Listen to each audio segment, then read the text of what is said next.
రీసెంట్‌గా తెలంగాణ ముఖ్యమంత్రి రేవంత్ రెడ్డితో తెలుగు సినిమా ఇండస్ట్రీ పెద్దలు మీటింగ్ జరిపిన సంగతి తెలిసిందే. ఈ మీటింగ్ యొక్క ఔట్‌కమ్స్ అంత గొప్పగా, అంత ఫ్రూట్‌ఫుల్‌గా ఉన్నట్టు ఎక్కడ కనిపించట్లేదు. ఎందుకంటే, ఒక విషయం మనం అర్థం చేసుకోవాలి. తెలుగు సినిమా ఇండస్ట్రీ పెద్దలు అంటూ వెళ్లి కలిసిన వాళ్ళందరూ కూడా పెద్దలకి బెనిఫిట్ అయ్యే పనులే చూసుకుంటారు. స్టార్ హీరోలు చిరంజీవి దగ్గర నుంచి బాలకృష్ణ, వెంకటేష్, నాగార్జున ఈ సీనియర్ హీరోలను పక్కన పెడితే ఇంకొక 6 హీరోలు ఉన్నారు. మనకు అల్లు అర్జున్, ప్రభాస్, మహేష్ బాబు, పవన్ కళ్యాణ్, ఎన్టీఆర్, రామ్ చరణ్ ఇట్లా.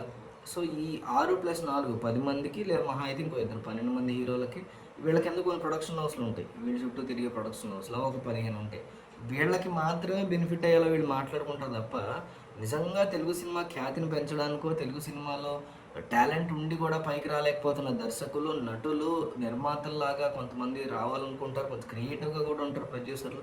వాళ్ళ గురించి వీళ్ళు ఎవరు కూడా ఆలోచించరు. ఈ రకమైనటువంటి మెంటాలిటీస్లో ఏ రకమైన కైండ్ ఆఫ్ థింగ్లో వీళ్ళు ఉండరు. కేవలం ఏంటంటే వీళ్ళకి కావాల్సిందల్లా వీళ్ళ సినిమాకి సంబంధించి టికెట్ రేట్లు పెంచుకోవడం, బెనిఫిట్స్ పర్మిషన్లు ఇవ్వటం, వీళ్ళు గంపగుత్తగా హీరోల చేతిలో పెట్టిన కోట్ల డబ్బుని మన చేతుల్లోంచి అభిమానులు, సినిమా ప్రేక్షకులు, ప్రియులు మన చేతుల్లోంచి లాక్కోవడం. దానికి తగ్గట్టు ఒక కార్యక్రమం అయితే నిన్న జరిగింది. దానికి రేవంత్ రెడ్డి ఆయన కూడా ఏదైతే మేము అసెంబ్లీలో చెప్పామో బెనిఫిట్ షో టికెట్లు ఇవ్వమని ఇచ్చే ప్రసక్తే లేదు నెంబర్ 1. రెండోది స్పెషల్ షోలకి అదే స్పెషల్ టికెట్ ప్రైజులకి మేము అంగీకరించము. మేము ఆల్రెడీ అసెంబ్లీలో దీని గురించి చెప్పేసాం కాబట్టి ఇది ఛాన్సే లేదు అని. అయితే అల్లు అర్జున్కి సంబంధించినటువంటి మాటలు మాట్లాడుతూ ఈ మీటింగ్ తర్వాత రేవంత్ రెడ్డి ఒక ఆసక్తికర వ్యాఖ్య చేశారు. కొంతమంది ఏమడిగారంటే రేవంత్ని, ఆయన ఒక ఆడియో ఫంక్షన్లో మీ పేరు మర్చిపోయారు చెప్పడం, అందువల్ల మీరు కక్ష కట్టి ఇదంతా చేస్తున్నారని కొంతమంది అంటున్నారండి. ఇదంతా మూర్ఖంగా మాట్లాడేటువంటి మాటలు. అంత వరస్ట్ స్థాయిలో ఒక ముఖ్యమంత్రి అనేవాడు ఉండడం మీరు గుర్తుపెట్టుకోవాలి. అలాంటివి ఏమీ ఉండవు. ఆయన నా పేరు మర్చిపోతే ఏమవుతుంది గుర్తెచ్చుకొని చెప్తారు. ఈసారి గుర్తుపెట్టుకుంటారు, అది మర్చిపోతారు, అది వేరే విషయం. అంతేగాని ఒక మనిషిని పని కట్టుకొని పేరు మర్చిపోయిన టార్గెట్ చేసేంత వరస్ట్గా ఏ ప్రభుత్వాలు ఉండవు. మీరు ఆ మైండ్ సెట్ మార్చుకోవాలి.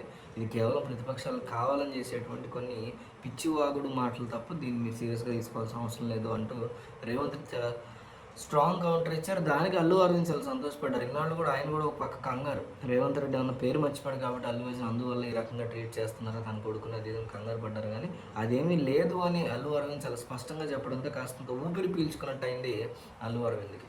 సో రేవంత్ రెడ్డి అల్లు అర్జున్ టార్గెటెడ్గా కాదు, నిజంగా ఒక న్యాయబద్ధంగానే డీల్ చేస్తున్నాడని అందరూ నమ్ముతున్నారు. కాబట్టి మీకేమనిపిస్తుంది? న్యాయబద్ధంగా డీల్ చేస్తే బెయిల్లో వచ్చింది, ఇక కేసు కూడా కొట్టివేయబడుతుంది, పర్మనెంట్ బెయిల్ వస్తుందా, కేసు నుంచి బయటకు వస్తాడా లేక జైలుకి వెళ్ళే పరిస్థితుందా? బెయిలా జైలు అంటే పర్మనెంట్ బెయిలా పర్మనెంట్ జైలా మీరేమనుకుంటారని కామెంట్ చేయండి. ఒక అల్లు అర్జున్ అభిమానిగా చేయండి, అట్లాగే ఒక సినిమా ప్రేక్షకుడుగా రేవతి యొక్క కుటుంబం గురించి ఆలోచించిన తర్వాత కామెంట్ చేయండి. నేను రేవతి యొక్క కుటుంబం గురించి ఆలోచించి చెప్తున్నాను అని స్టార్ట్ చేయండి. మీ కామెంట్ చూసే వాళ్ళకి కూడా బాగుంటుంది.